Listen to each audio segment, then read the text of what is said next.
అలా అనకు Sam. Srinivas, calm down. నేను అయిపోయింది అంటుంది ప్లేట్లో ఉన్న ఫుడ్ గురించి. ఇది మన ఇద్దరి కోసమని తెచ్చాను. Sorry Sam. I understand. ఒక పక్క ఆకలి, ఇంకో పక్క భయం, మరో పక్క కోపం, దానికి మించిన విరహం. ఇలాంటి టైంలో మనిషికి తిండే గతి. సరేలే, నేను మళ్ళీ తెచ్చుకుంటానులే.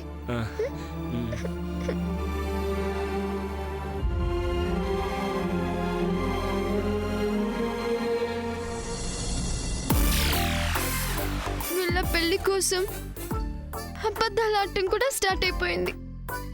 ఓ గణపతి, ఫర్గివ్ మీ.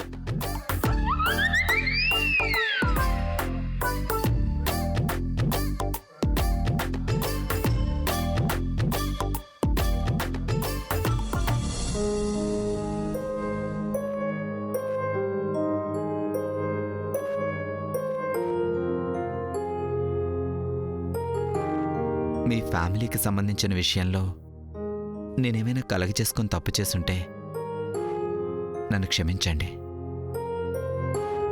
వెళ్ళొస్తానమ్మా. వస్తానండి. పదండి, గేట్ దాకా వస్తా. Please, no formalities. నేను వెళ్తాను. రేపు పొద్దున్నే టిఫిన్కి వచ్చేస్తారు కదా బాబు.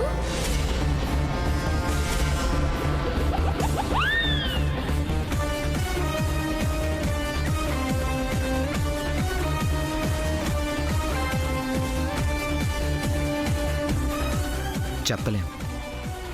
నా మూడ్ని బట్టి ఆలోచిస్తాను.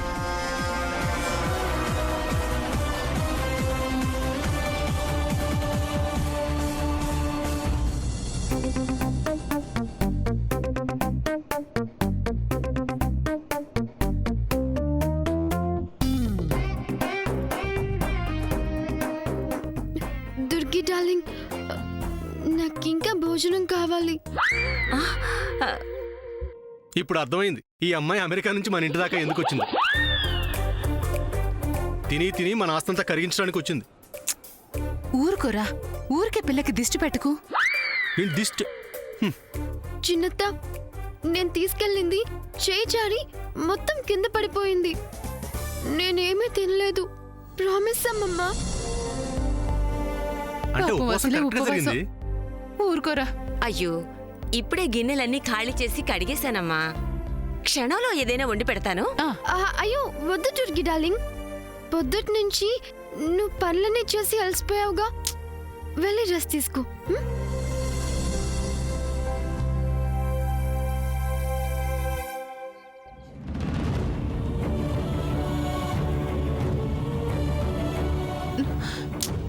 మనం మరీ అంత ఫీల్ అవ్వకు. పూట తినపోతే ఏం కాదులే. ఉపవాసం ఉందిరా.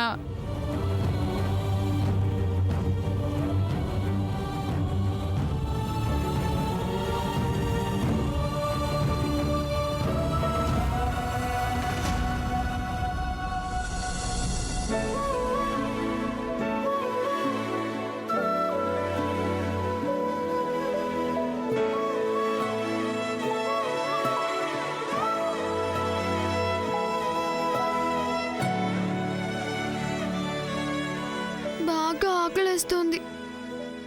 ఏం చేస్తాం? ఎంత ఆకలేసినా ఈరోజు పస్తే. అమ్మా దుర్గమ్మ తల్లి, ఈరోజు నీ ఖాతాలో ఈ ఉపవాసం వేసుకో, ఎప్పటికైనా ఉపయోగపడుతుంది.